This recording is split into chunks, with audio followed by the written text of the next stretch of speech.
Assalamualaikum warahmatullahi wabarakatuh. Perkenalkan, nama saya Silus Syuhada. Saya ingin menjelaskan apa itu Object Oriented Programming.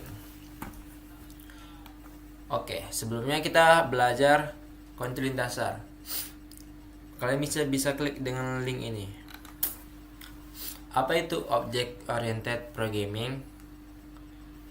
Object Oriented Programming adalah sudut pandang bahasa programan yang berkonsep objek. Ada banyak sudut pandang bahasa programan, namun OOP adalah yang sangat dasar populer saat ini. Ada beberapa istilah yang perlu dimengerti dalam OOP, yaitu objek dan kelas. Apa itu objek? Objek adalah data yang berisi properties, friend atau attributes, dan function, method atau behavior. Semua data di Kotlin adalah objek, dari mulai sumber, boolean, character, string, dan yang lainnya. Apa itu kelas? Kelas adalah blueprint, prototipe, atau cetakan untuk membuat objek. Kelas berisikan deklarasi semua properties dan function yang dimiliki oleh objek. Setiap objek selalu dibuat dari kelas, dan sebuah kelas bisa membuat objek tanpa batas. Kelas dan objek adalah person, string first name, string last name, string say hello, string name, string say goodbye, string name.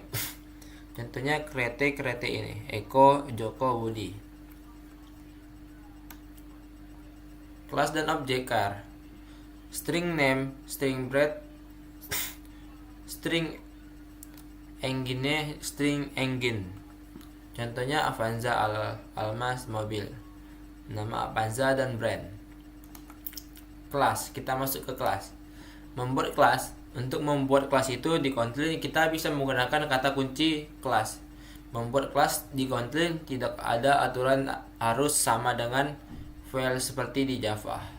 Namun agar kodenya rapih dan mudah untuk dimengerti, disarankan untuk membuat nama kelas dan nama file sama. Misalnya kelas person di file person kt. Contoh kode kelas PKG belajar .oop, kelas person. Contoh objek. Membuat objek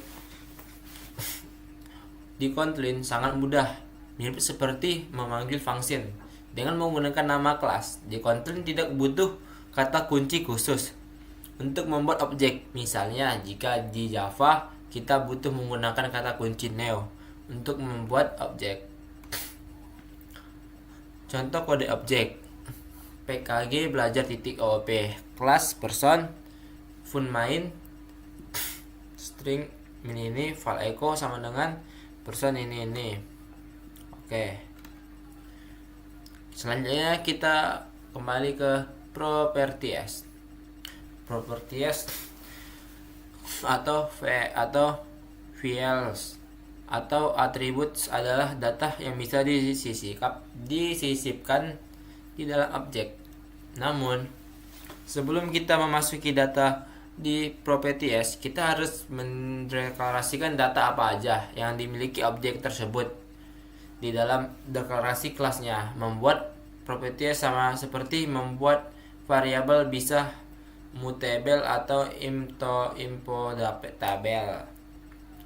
Contoh kode properties PKG belajar .oop, kelas person, var first name, middle name, string, var last name, string, full main.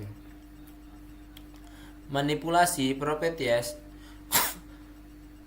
yang digunakan yang ada di objek bisa kita manipulasi tergantung mutable atau immutable.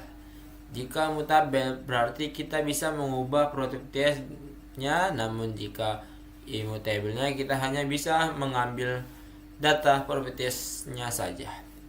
Untuk memanipulasi data berarti ya sama seperti cara pada variabel. Untuk mengakses berarti kita butuh kata kunci. Titik seperti adalah objek ini ditakuti nama. Contohnya ini kode manipulasi properties. Kita masuk ke konstruktor. Konstruktor saat kita membuat objek, maka kita seperti memanggil sebuah function di dalam kelas control. Kita bisa membuat controls mirip seperti function yang akan dipanggil saat pertama kali objek dibuat mirip seperti function. Kita bisa memberi parameter pada konstruksinya.